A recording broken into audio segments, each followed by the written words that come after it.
మహర్షితో అరుణాచలమునందు ప్రదక్షిణము గొప్పది, అరుణాచల ప్రవేశమునకు ముందు, అరుణాచల ప్రవేశము తరువాత అని జీవుడికి విభాగం చేస్తారు. అసలు వీడెప్పుడైనా అరుణాచలం వెళ్ళాడా చూస్తారు. అరుణాచలం వెళ్ళాడు, ఆ జీవుడి స్థాయి వేరు. అరుణాచలం వెళ్ళలేదు, ఆ జీవుడి స్థాయి వేరు. ఇప్పుడు అరుణాచల ప్రవేశం చేశాడు, గిరి ప్రదక్షిణం చెయ్యాలి, ఆ గిరికి ప్రదక్షిణం చెయ్యాలి తాను. ఆ కొండకి ప్రదక్షిణం అంటే శివుడికి ప్రదక్షిణమే. ప్రదక్షిణం అన్న మాటకు అర్థం మీరు బాగా గుర్తుపెట్టుకోవాలి. ఏ బిందువు దగ్గర మీరు బయలుదేరారో తిరిగి ఆ బిందువు దగ్గరికి వచ్చేయాలి. కుడి చేతి వైపుకి మీకు కొండ ఉండాలి, ఉండేటట్టుగా తిరిగి రావాలి. అలా తిరిగి వస్తే దానికి ప్రదక్షిణం అని పేరు. ఆయన అన్నాడు, కలియుగంలో ఈ అరుణాచల పర్వతం చుట్టూ ఎవరు ప్రదక్షిణం చేస్తారో వాళ్ళందరికీ కూడా 100 అశ్వమేధములు 100 వాజపేయములు చేసిన ఫలితం వేస్తారు. అశ్వమేధయాగం అసలు నిజానికి కలియుగంలో లేదు. కలియుగంలో అశ్వమేధయాగం సంకల్పం చెయ్యడానికి అధికారం లేదు, చెయ్యకూడదు. ఎందుకంటే నిషేధింపబడింది. అశ్వమేధయాగంతో సమానమైనటువంటిది ఒకటి ఉంది, అది చేస్తే అశ్వమేధయాగ ఫలితం ఇచ్చేస్తారు. వాడు అశ్వమేధ యాగం చేశాడు అని ఫలితం ఇస్తారు. ఏదది? అనాథ ప్రేత సంస్కారం. అనాథ ప్రేతానికి సంస్కారం చేస్తే వాడు అశ్వమేధ యాగం చేశాడు అని ఫలితం వేస్తారు. 100 అశ్వమేధ యాగముల యొక్క ఫలితాన్ని గిరి ప్రదక్షిణం చేసిన వాళ్ళకి వేస్తానన్నాడు. 100 వాజపేయములు చేసినటువంటి ఫలితాన్ని గిరి ప్రదక్షిణం చేసిన వాళ్ళకి వేస్తానన్నాడు. అంటే దాని ఉద్దేశ్యం, అసలు అరుణాచలం అనేటటువంటి క్షేత్రం ఒకటి ఉంది, దానికి ఇంత ప్రాశస్త్యం ఉన్నది, పరమశివుని యొక్క పరిపూర్ణమైన అనుగ్రహం ఉన్నది, అక్కడికి వెళ్ళాలనేటటువంటి కోరిక పుట్టడం జరగదు. ఎందుకని? అసలు కొన్ని కోట్ల జన్మలెత్తితే తప్ప అరుణాచల పర్వతం గురించి తెలుసుకోడు. అరుణాచల వైభవం అన్న మాట వినడు. కాబట్టి పక్కన పెట్టే విన్నాడు, అది మనసులో హత్తుకుని అరుణాచలంలోకి ప్రవేశిస్తానన్న మాట అన్నాడు పో, అహంకారం వదల్లేడు. ఏదో ఒకటి వెంట పెట్టుకుంటాడు. వెంట పెట్టుకుని నేనింత వాణ్ణని డాంబికానికి పోయాడా ఆయన లోపలికి రానివ్వడు. అహంకార పరిత్యాగం చేశాడా లోపలికి రానిస్తాడు. అందుకే అరుణాచలంలోకి వెళ్ళాడు అంటే వాడికి ఏదో అధికారం ఉంది, పరమేశ్వరానుగ్రహాన్ని పొంది ఉన్నాడని గుర్తు. అందుకే లోపలికి రానివ్వరు.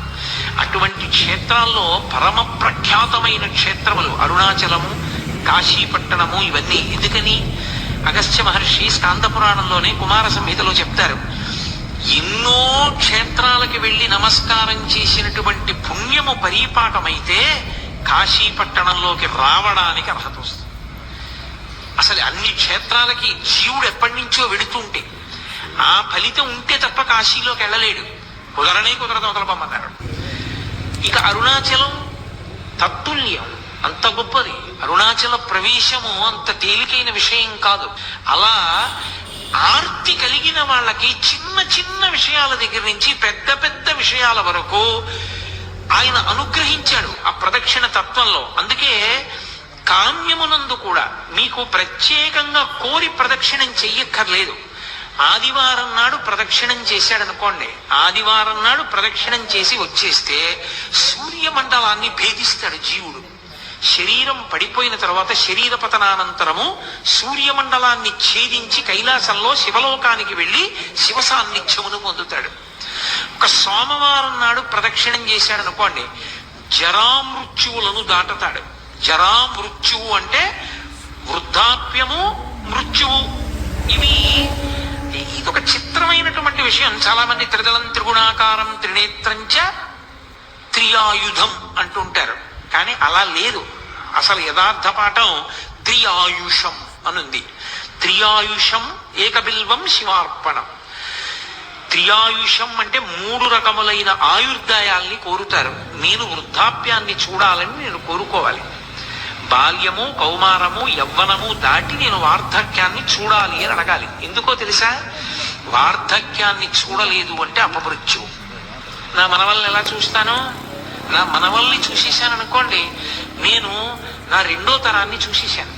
2 తరాలు చూసేశాను అంటే లౌకికంగా నేను నా ఆయుర్దాయం చేత పరిపూర్ణంగా వంశంలో ప్రధానమైన మలుపులు చూసేశాను. ఇప్పుడు నేను వానప్రస్థానికి ఈశ్వరుణ్ణి చేరుకోవడానికి తపస్సు చేసుకోవడానికి వెళ్ళవచ్చు, అర్హత పొందుతాను. ముందే పడిపోయింది అనుకోండి శరీరం, అసలు ఇంకా కొడుకు లేడు, కొడుకుని చూడలేదు, తను చెయ్యవలసిన కర్తవ్యాలు పూర్తి చేయలేదు, అది అపమృత్యు దోషం అంటారు దాన్ని. అలా పడిపోకూడదు శరీరం. కాబట్టి అపమృత్యు దోషం పోవాలి అంటే జరా అంటే వృద్ధాప్యమునందు చింతతో అమ్మో ఇది పడిపోతుందేమో, అమ్మో ఇది పడిపోతుందేమో, అమ్మో ఇది పడిపోతుందేమో అని బెంగతో కాకుండా అమ్మో ఇది పడిపోకముందే చేసేయాలనేటటువంటి తాపత్రంతో చెయ్యగలిగినటువంటి స్థితిని పొంది తదనంతరము ఇక మళ్ళీ ఇంకొకసారి చావవలసిన అవసరం ఉండదు. అది ఆఖరి చావు. అంటే ఇంకోసారి పుట్టదని గుర్తు. పుడితే కదా చావడం. అది ఆఖరి వృద్ధాప్యం. ఆ ఆఖరి వృద్ధాప్యం భయంతో ఉండదు, ఆ ఆఖరి వృద్ధాప్యం త్వరతో ఉండదు. ఓ జుట్టు తెల్లబడిపోతోంది, 60 వచ్చేసేయి, చేసేయాలి గబగబా మంచి కార్యక్రమాలన్నీ. ఈ పాటి ఓపిక ఉండగా సంధిబంధములు సడలిపోక ముందే ఈశ్వరారాధన చేసేయాలి, ఈశ్వరుడిచ్చిన సమయాన్ని సాధ్యమైనంత వెచ్చించేయాలి అని త్వర కలిగి భగవదారాధన యందు మగ్నుడవుతాడు. మగ్నుడై ఆ భావనతో భావనతో భావనతో భావనతో ఉన్న కారణం చేత శరీరం పడిపోతున్నప్పుడు కూడా పటికి బెల్లం తిన్న నోరులా ఆ పారవస్యంతో పడిపోతాడు. పడిపోయిన కారణం చేత భగవంతుని యొక్క స్మరణలతోనే వెళ్ళిపోయాడు కాబట్టి ఇక మళ్ళీ రాడు కాబట్టి ఇక ఇంకొకసారి చావడు, ఇంకొకసారి పుట్టుక లేదు, ఇంకొకసారి మరణము లేదు. అందుకని జరామరణములను దాటాలి అంటే సోమవారం నాడు ప్రదక్షిణం చేయాలి. నువ్వు వేరే ఏమీ అడగక్కర్లేదు. ఏ రోజు ప్రదక్షిణం చేసినా ఫలితమే. ఈ కాలమా ఆ కాలమా అలా ఏం లేదు. మంగళవారం నాడు ప్రదక్షిణం చేస్తే సార్వభౌమత్వం. అయితే నేను ఇక్కడ మీకు ఒక మాట చెప్పవలసి ఉంటుంది. స్వయంగా భగవాన్ రమణులే చెప్పిన మాట.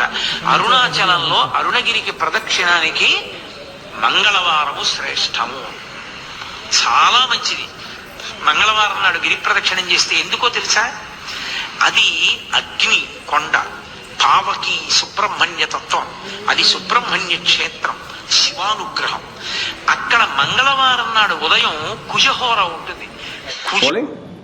Do subscribe Saksham Vizag. Watch, like, share and comment. Thank you.